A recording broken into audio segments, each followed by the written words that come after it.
Now, before we go any further, I have to be honest with you.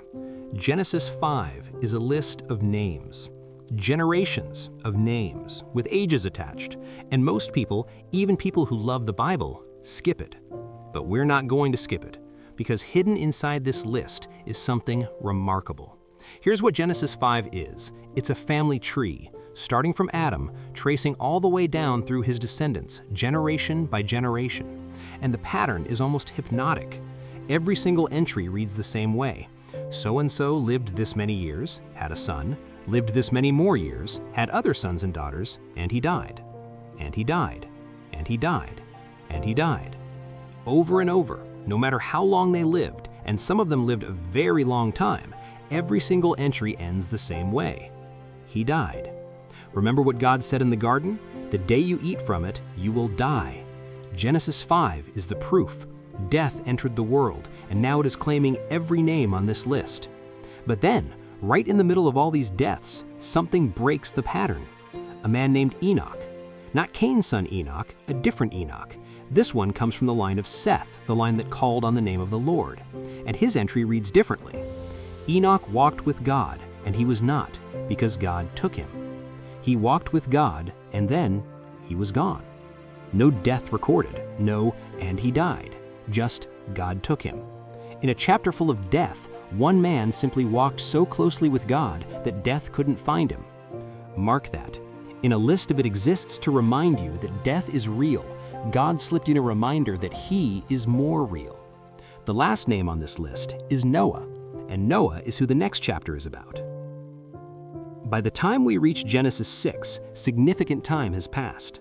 The world Adam and Eve stepped into east of Eden has been filling up with people. Cain's civilization has been growing, Seth's line has been growing, and something has gone deeply, terribly wrong. Genesis 6 opens with one of the most debated passages in the entire Bible. It describes beings called the sons of God, taking human women as wives, and from those unions came mighty men, men of great renown. Now, who exactly were these sons of God? Scholars have debated this for centuries. Some say fallen angels, some say powerful human rulers.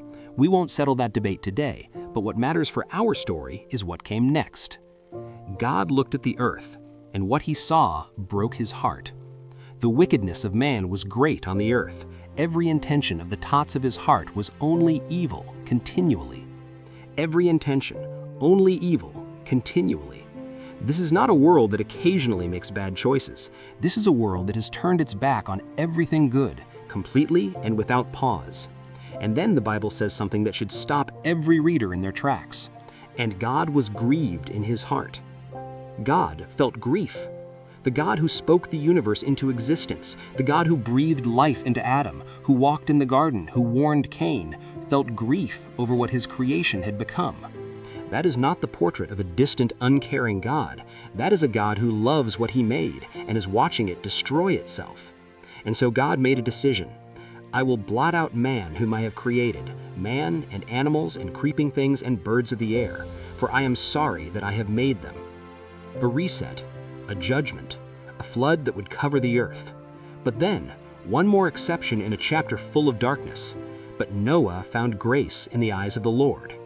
In a world where every intention of every heart was only evil, one man found grace. Noah was described as a righteous man, blameless in his generation. He walked with God, the same phrase used for Enoch. And God came to Noah with a plan. I am going to bring a flood of waters over the earth to destroy all flesh, but I will establish my covenant with you. That word, covenant, remember it. It is one of the most important words in the entire Bible. A covenant is not just a promise, it is a binding agreement, a relationship locked in. God was about to make the first of several covenants in the Bible, and Noah was the man he chose to make it with. The instructions God gave Noah were specific. Build an ark, not a little boat, an enormous vessel, roughly 300 cubits long, 50 cubits wide, 30 cubits high. To put that in perspective, that is roughly the size of a modern cargo ship, built entirely from wood by one man and his family. Bring your wife, your sons, their wives, and bring 2 of every living creature, male and female, to keep them alive. Noah heard all of this, And Genesis 6 closes with one of the quietest, most powerful lines in the entire chapter. Noah did this. He did all that God commanded him. No arguments, no questions, no bargaining, just obedience. Genesis 7 opens with God telling Noah, "It's time. Go into the ark, you and your whole household, for I have seen that you are righteous before me in this generation." 7 days later, the flood came. And when it came from everywhere at once. All the fountains of the great deep burst forth, and the windows of heaven were opened. Not just rain from above, the ground itself split open and water poured up from beneath the earth, above and below, everything releasing at once. It rained for 40 days and 40 nights. The waters rose and kept rising until they covered the hills, then the mountains, until there was nothing left to see in any direction but water. And the ark floated. Inside that ark, Noah, his family, and 2 of every creature. Everything that breathed was accounted for. Outside that ark, everything else perished. Genesis 7 doesn't linger on the destruction. It doesn't need to. The weight of what is happening is carried in a single, quiet line. Only Noah was left, and those who were with him in the ark. Only. That word does a lot of work.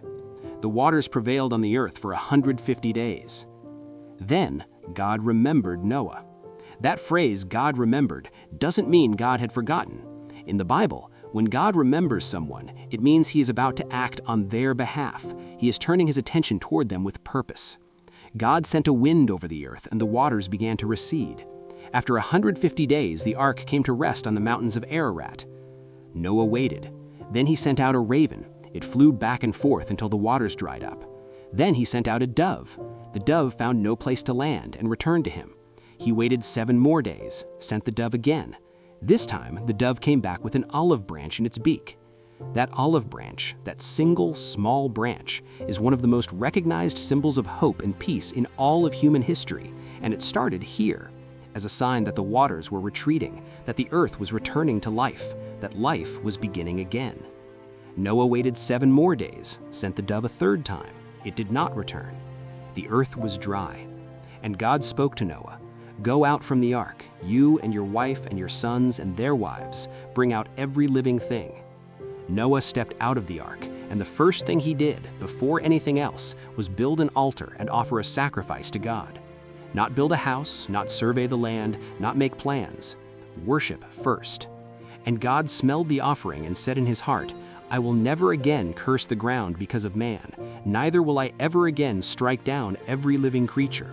While the earth remains, seed time and harvest, cold and heat, summer and winter, day and night shall not cease." The world was being given a second chance.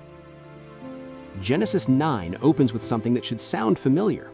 God blessed Noah and his sons and said, "Be fruitful and multiply and fill the earth." The same words he spoke to Adam and Eve in the garden. A new beginning, a second creation of sorts, the world washed clean, and humanity given a fresh start. God gave Noah and his family permission to eat meat, something not explicitly given to Adam in the garden. The world after the flood would be different from the world before it. But one rule came with it. Whoever sheds the blood of man, by man shall his blood be shed. For God made man in his own image.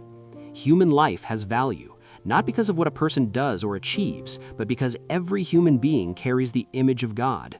That truth, established in Genesis 1, is restated here as the foundation of justice. And then, the covenant. God established his covenant with Noah and his sons and with every living creature on earth.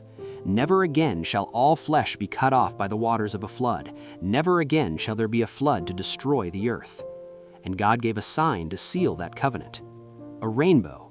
"I have set my bow in the cloud, and it shall be a sign of the covenant between me and the earth. When I bring clouds over the earth and the bow is seen in the clouds, I will remember my covenant." Every rainbow you have ever seen, every single one, is God keeping his word. That is what a rainbow is in the Bible. Not decoration, not weather, a signature, a reminder that God makes promises and does not break them. But Genesis 9 doesn't end on that high note, because humanity, even after a flood, even after a fresh start, even with a rainbow in the sky, is still humanity. Noah planted a vineyard, made wine, drank too much, and was found uncovered in his tent by his son Ham, who went and told his brothers instead of quietly covering his father. His brothers Shem and Japheth walked in backward so they would not see their father, and covered him. When Noah awoke and understood what had happened, he cursed Ham's son Canaan and blessed Shem and Japheth. Now, why does this strange, uncomfortable story end the chapter? Because it's telling us something important about humanity that the flood did not fix. The water washed the earth. It did not wash the human heart. The problem that began in Genesis 3, the pride, the selfishness, the failure to do what is right, survived the flood.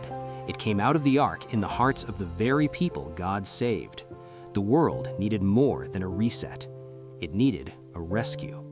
And that rescue, hinted at all the way back in the garden in the promise about the heel and the serpent's head, is still coming. We just have to keep going. See you on the next lap.